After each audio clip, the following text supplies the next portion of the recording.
Hello everybody, this is Toys R Us, and for this new figure unboxing and review we're going to be looking at the Studio Series Gamer Edition. This is their Voyager class Starscream figure. So in this video we're going to unbox him live in a second, have a look at the entire contents of the packaging. We're then going to have a detailed look at him in both of his modes, help you decide how you want to display him. I am of course going to bring in the rest of the Gamer Studio Series Edition bunch of figures to see how he displays with them, but as I'm lucky enough to have the original figure as well, we can do some comparisons with that, and I'll bring in some other figures as well just to give you an idea of his size and scale from other toy lines and toy companies. So as we can see, I love the packaging to these. I really loved the whole Fall of Cybertron toy line, which is quite ironic because I never actually played the game. I know a load of the figures didn't, they got quite a bit of stick for being quite basic and indeed quite gappy, as you can see there, but again it's just a toy line that I really enjoyed. So for me, I'm really enjoying this reboot. Whether or not he warrants a Voyager class size, we're going to of course find out in a second. Now we've got the windowless box there he is in robot mode. Now usually you'd have the alternate mode if he's in robot mode there, which we haven't, but we've got on the side again full robot mode, and then on the back we can see he's going to take 27 steps. So I'm intrigued to see how many steps it's going to be, because again the smaller version of him is nowhere near as much.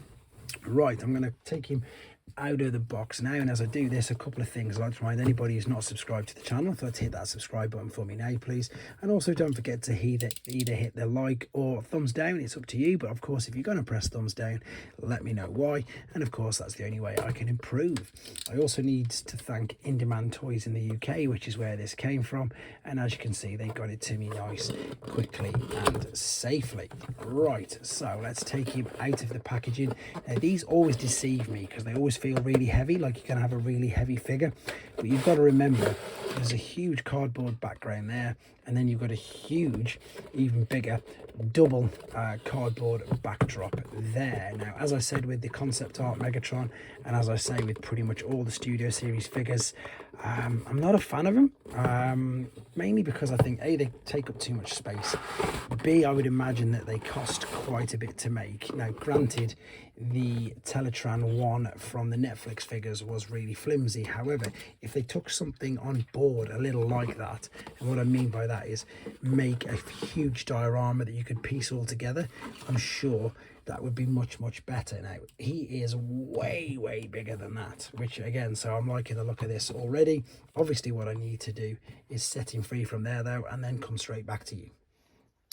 Okay then, I've set him free, and just one quick thing I want to remind everybody, this is something that Evan himself put on his own Instagram. Just a reminder that the shoulder panels aren't there. They do come packaged separately, attached to the back of where he was, so just to remind you of that. Don't worry, this is quite blunt, so I'm in no danger of damaging what's inside. Now I'm pretty sure it's just the shoulder pieces. I don't know if there's anything else. We're going to see in a couple of seconds if there is or not. Oh, there is something else as well, but it did say to remember that these are here, and it looks like these very simply just attach. Let me make sure they go the right way onto this. Is it going to click on quite easy? I hope so, because I've just said that, and I'm hoping I'm putting them on the right way, to be honest. And yeah, they just snap on. That looks like that's the way it goes. And again, we've got another additional weapon here, which we'll have a look at in a second. So first impressions, I like it. I do like it. Again, I'm slightly biased straight away because I love the original figure. That head sculpt is sensational. He looks really menacing, really good. Loads of detail on it. I mean, you can see detail on the chin, on the lips, on the nose. It will turn. It will go all the way around by the looks of it. Obviously you don't really need it to. You can see there it's on a mushroom peg anyway, so that also means it'll look up and down. The arms will go out to the side, full T, no problem. I imagine that we can fold these back out of the way, so you can swivel them all around. You can spin it just at the bottom of the shoulder. There's double sort of bicep by the looks of that. You can see what I mean by there, so you can really pose all that. There is wrist swivel. There is sort of a waist swivel as well. There's a slight waist swivel. Well, it does swivel, but obviously it won't go all the way around because it's restricted by the hips. The hips will kick all the way out past 90, all the way back, way past 90, swivel as well. knee bend, toe tilt, oh, full ankle tilt and rock as well. That was a bit of a surprise. Didn't expect that. He is big, he is chunky, he looks like an oversized upscaled version of the original, but obviously there seems to be much more going on than that. And again, with as far as first impressions go, really do like it. So for the rest of the video, we're going to have a look at him in the alternate mode, and then we're going to come back in robot mode, bring in the other figures, bring in the original and some other Starscream figures, and see how he compares to them as well. Okay, then we're back and he's in his alternate mode. And again, quick apologies no for transformation process on this video. That's because it's separately uploaded to keep the main length of the video down, and indeed to act as a tutorial if you need it. And I've got to be honest, I was a bit surprised, I suppose, with how intricate it was, because the original transformation process on this particular figure is incredibly simple. This was in a completely different league, but it's still, I think it looks good. I didn't initially think that I had the transformation process done properly. I thought this gap here was a bit too big, but looking at it now, it's not too bad. Initially, at first looking down, I really didn't like it. I thought it was too open, and I thought that the wings were a bit too small. But if you look at any of the images of this particular figure in character, the character in the game, they've pretty much got their proportions right. I don't know if the cockpit looks a little bit too big, but again, I suppose I'm a little bit more surprised with, I suppose, how intricate it was and all of the things that you do to get it into the position that it's in.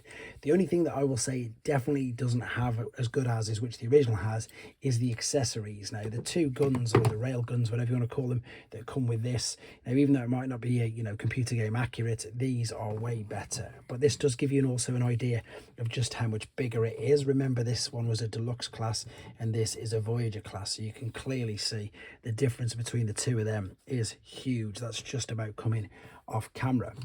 The weapons for this particular one, again, I can't comment too much, and I don't want to be too negative because I haven't played the game. So it's wrong of me to say that they're not good. They're okay, they serve their purpose, but in this particular mode, it's just a little bit odd. You've got a huge mace, which again I know he uses in the game. You can turn this round, have it however you want it. There's just an abundance of 5mm ports, so I imagine there's going to be so many things that people will be able to come up with and decide to do, and different play factor and stuff. I just prefer the blasters on the original.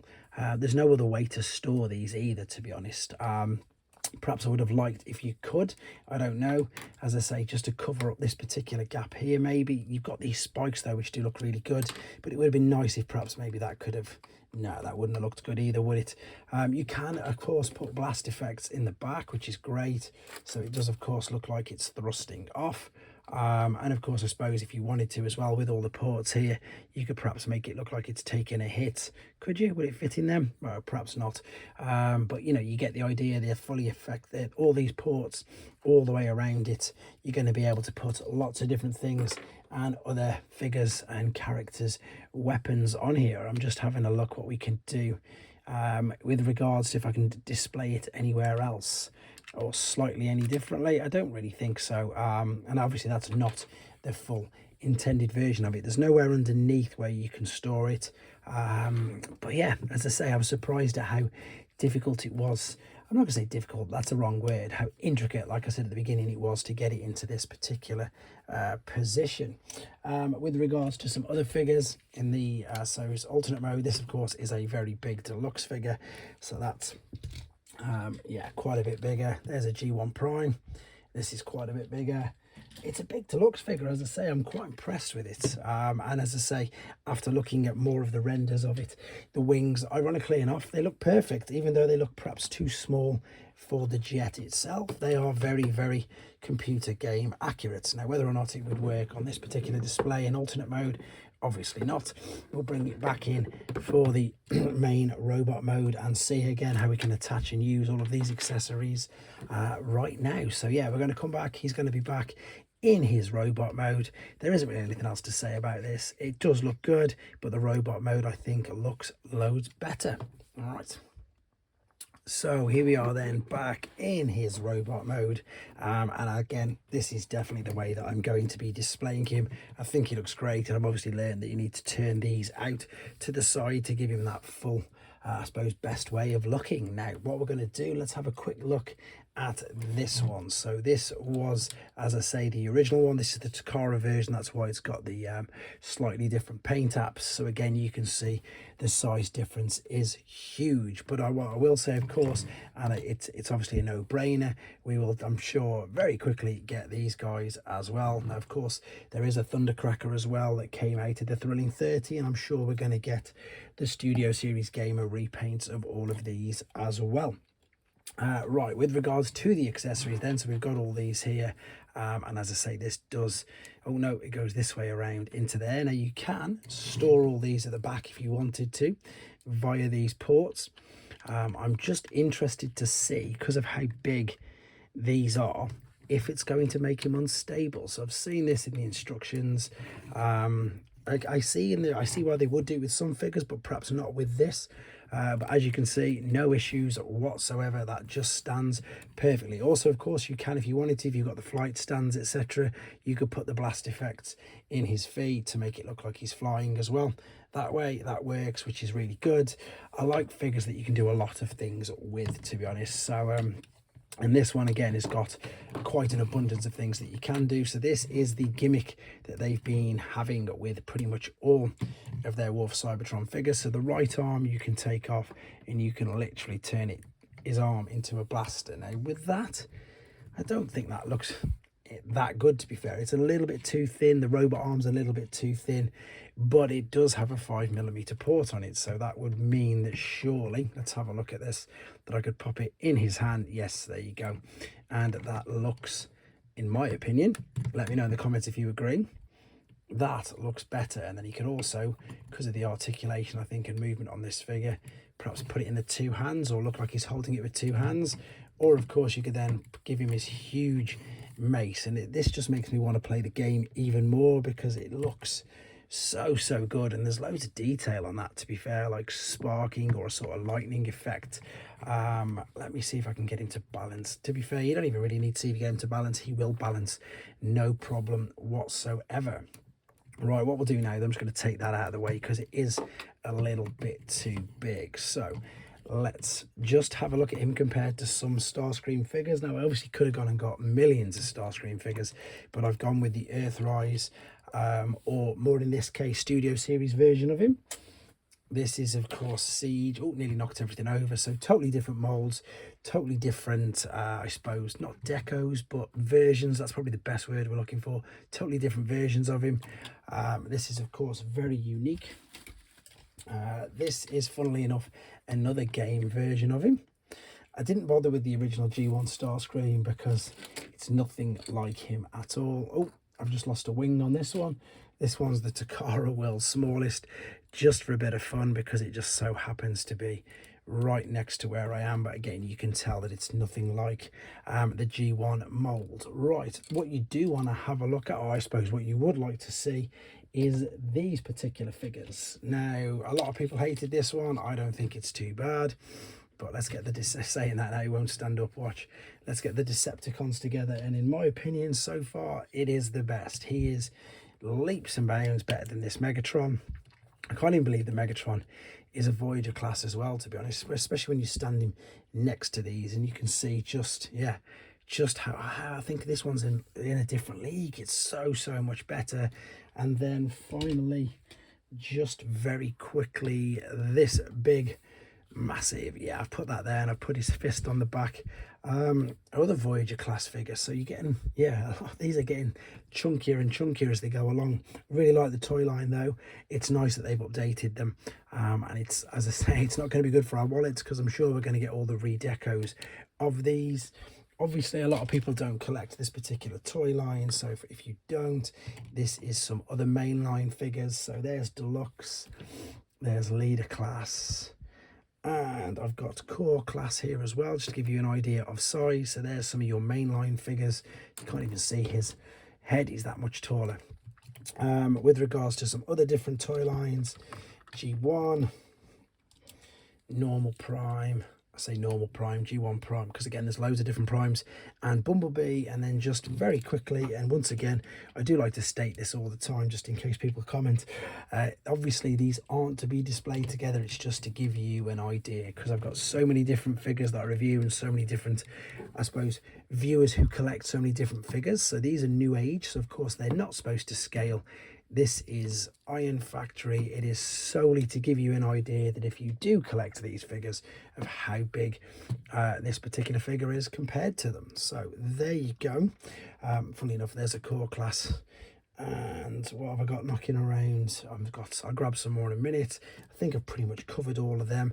The last and only thing that I haven't done, and that's because I'm always underwhelmed by these, is popped him in his stand and on display. And I'm still underwhelmed by it, to be honest, but I'm going to do it just to finish the video off and round it up there and just say probably one of my favorites so far from this toy line. I'm excited to see what they do with the rest of them, even the obligatory repaints that we're going to get for the other Seekers as well. But I'm going to round off that right here, guys. Let me know what you think of them in the comments. Is this a toy line that you're just particularly not fussed with, not bothered, or is it something that you think is really interesting and can see yourself collecting more as well? Let me know. Take care.